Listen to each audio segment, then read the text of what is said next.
Well, we're coming into the last section of the book of Judges. We're going to try to deal with Judges 17 right through to chapter 21, really in one go.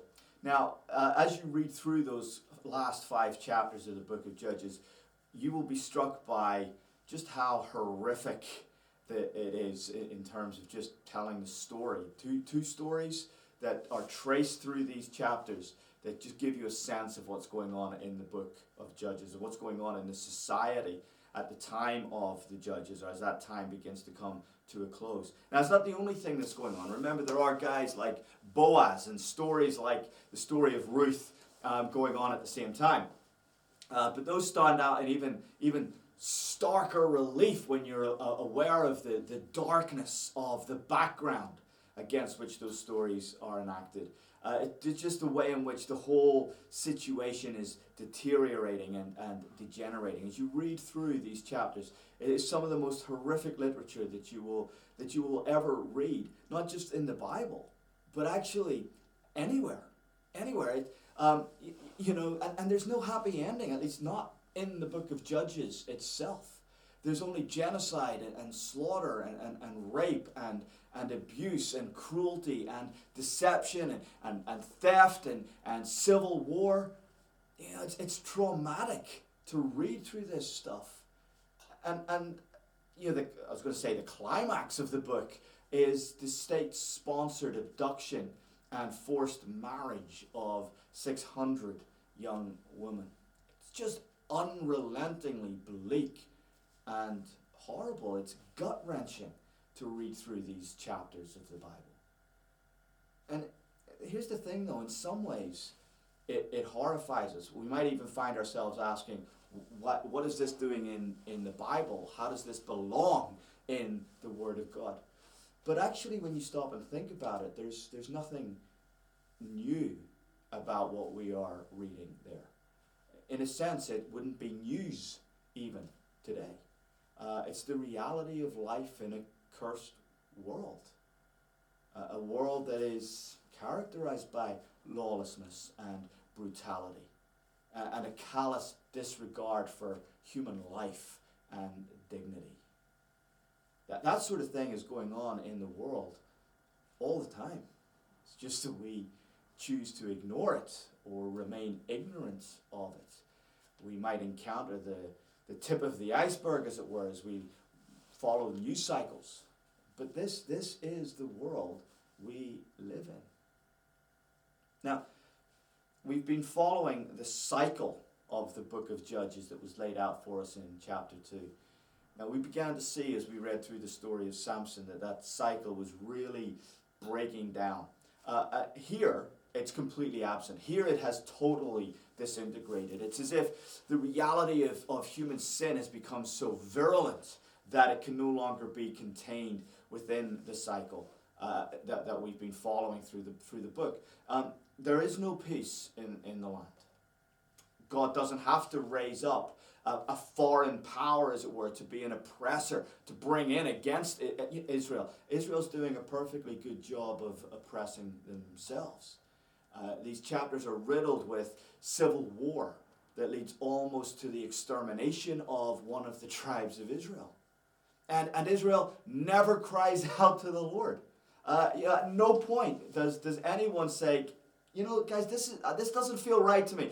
This could be wrong. We might need help. We need someone to lead us out of this mess. There's no crying out. There's no judge. And there is no deliverance. The cycle is simply not there anymore. What is there is a spiritual and societal wasteland. Just this unrelenting chaos and evil and injustice, darkness without relief. It seems within the book of Judges, as we come to the close, that there is no ray of hope. There is, however, this recurring refrain that there was no king in the land, and that everyone was simply doing what was right in their own eyes, or doing as they saw fit. And that's the bit that frightens me most about these closing chapters of the book of Judges. That everyone is doing what is right in their own eyes. It's not as if people are behaving in this way with the haunting sense that something's wrong, that they're doing something that's wrong, and they're having to suppress their conscience in order to behave the way in which they are behaving. No, they're actually doing what they think is right. It's right in their own eyes. You see, it's easy to think, well, maybe they even thought of themselves as good people. But actually, that's part of the self-deception of the human condition of fallenness and sinfulness. It's one of the purposes of the law of God.